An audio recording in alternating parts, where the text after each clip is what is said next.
के इस प्रोग्राम का क्या ऐसा विशेष अवसर था? किस विशेष अवसर पे आज ये प्रोग्राम किया गया?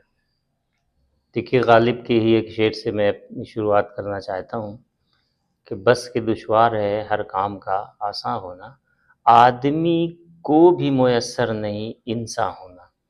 यानी गालिब वो शायर है जो आदमी से इंसान बनाता है। उसकी शायरी में मोहब्बत बसती है, उसकी शायरी में हिंदुस्तानियत का वास होता है। गालिब की वफ़ात यानी पुण्यतिथि फरवरी में थी, 15 फरवरी, इसलिए किसी वजह से थोड़ी देर हो गई, वरना हमको अपनी उसी पुण्यतिथि पर ही इस प्रोग्राम को करना था। हमारे जो मुख्य संरक्षक हैं माननीय कुलपति प्रोफेसर आलोक कुमार राय जी, हम उनके शुक्रगुजार हैं कि उनके संरक्षण में उर्दू विभाग लखनऊ विश्वविद्यालय में ये इस प्रोग्राम का आयोजन हुआ, जिसमें एक व्याख्यान हुआ। भरपूर स्वामी ओमा दी अक ने बनारस जब गालिब पहुँचे हैं, जो अपने पेंशन के लिए कलकत्ता का सफ़र उन्होंने अख्तियार किया, तो वो दिल्ली से चले 1827 में, फिर कानपुर पहुँचे।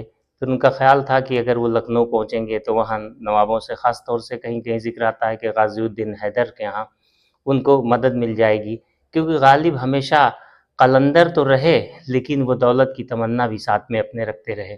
कभी ऐसा नहीं हुआ कि फ़कीरी से वो मुतमईन रहे हों, हमेशा उनको दौलत की चाह रही, इसलिए भी कि शायद वो फक्कड़ थे, ज़रूरत से ज़्यादा खर्चीले थे, उनको खर्च करने का सेंस नहीं था। बहुत अच्छा हुआ कि उस ज़माने में थे, वरना आज के ज़माने में वो अर्थशास्त्र के हिसाब से फेलुअर माने जाते।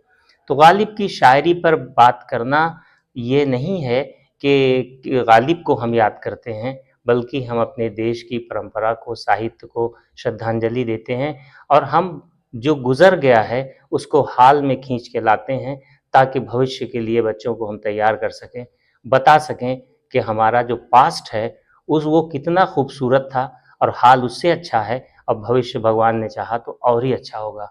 अल्लाह ताला की इनायत है कि आज हम शोबा उर्दू लखनऊ यूनिवर्सिटी के तत्वाधान में ये आयोजन कर सके। इसके लिए हम अपने माननीय कुलपति प्रोफेसर आलोक राय जी का शुक्रिया अदा करना चाहूँगा। जिस तरीके से गालिब की एक-एक बातों में बनारस की झलकियाँ आती हैं, हर एक शायरी में, हर एक उनके अंदाज में जो एक-एक चीज़ का बनारस का पूरा निचोड़ आता है, उससे आप क्या कहना चाहेंगे? देखिए, ये आदमी का नज़रिया है, वो क्या उद्देश्य लेके चलता है और किस तरह चीज़ों को देखता है, फिर किस तरह से उसको शिकवा होता है और किस तरह से उसे खुशी नसीब होती है, ये उसकी अपनी शैली पे भी निर्भर करता है। गालिब ने पता नहीं क्या सोच के दिल्ली से सफ़र शुरू किया, फ़र्रुखाबाद, कानपुर, बांदा, फ़तेहपुर, इलाहाबाद, और फिर बनारस जब पहुँचे तो वहाँ पहुँच के ठहर गए। आज जिस प्रोग्राम का आयोजन किया गया उसका शीर्षक था चिराग दैर। हिंदी में अगर उसको आप अनुवाद करेंगे तो उसका बनेगा चिराग दैर, यानी देवालय दीपम। तो देवालय दीपम एक मसनवी है, जिसके टुकड़ों टुकड़ों में, पंक्तियों में हर मंजर को तारीफ के सेंस में लिखा जाता है।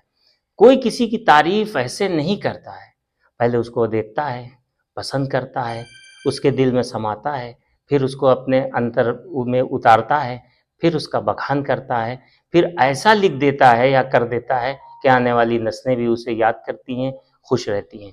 गालिब को बनारस बहुत पसंद आया, और गालिब ने एक तरह से जैसे स्वर्ग से उसकी मिसाल दी है, इसलिए बनारस का ज़िक्र उन्होंने बहुत अच्छे सेंस में किया, क्योंकि उनको बनारस में अच्छाई नज़र आई, और अपने सफ़र में जहाँ-जहाँ भी रहे, उन्हें वो खूबी नहीं नज़र आई जो बनारस के शहर से उन्हें मुतासिर किया। आज के इस कार्यक्रम में जो बच्चों ने इतने इत्मीनान और धैर्यता के साथ महाराज जी की बातों को सुना, और क्या है इस कार्यक्रम का पूरा उद्देश्य जो था, क्या आप बताएँगे आप? देखिए, महाराज जी कोई उनका कोई परिचय पेश करने की ज़रूरत नहीं, जैसे गालिब के परिचय की आवश्यकता नहीं है। लखनऊ विश्वविद्यालय के कदापि किसी तरह के परिचय की आवश्यकता नहीं, हमारे उर्दू विभाग के परिचय की कोई आवश्यकता नहीं। उसी तरह से आज के वर्तमान समय में जिसे गालिब विशेषज्ञ कहेंगे, उस स्तर पर और मानक पर हमारी स्वामी उमा दी अक हैं। उनके पास ज्ञान है, विद्वता है, गहन अध्ययन है, और उसको उन्हें बताने का हुनर आता है। वो दास्तान कहते हैं, गालिब का बयान नहीं है, वो एक गालिब की दास्तान है, और बच्चे, न सिर्फ बच्चे, शिक्षक और तमाम लोग, हमारे लखनऊ विश्वविद्यालय के प्रशासनिक अधिकारी भी मौजूद रहे, बहुत ही उत्सुकता के साथ सुना और ये लगता था कि अभी वो बोलते ही रहें, इतना समय निकल गया। तो इसमें स्वामी जी की विद्वता का कमाल है और गालिब की शायरी का तो है ही है, उसके बारे में कुछ कहना ही नहीं है। तो बच्चे सीखते हैं, इस तरह का आयोजन समय-समय पे होते रहना चाहिए, इससे साहित्य को प्रोत्साहन मिलता है, आने वाली नस्लों की तरबियत होती है, यही आज के प्रोग्राम का उद्देश्य था। Like, comment, and subscribe.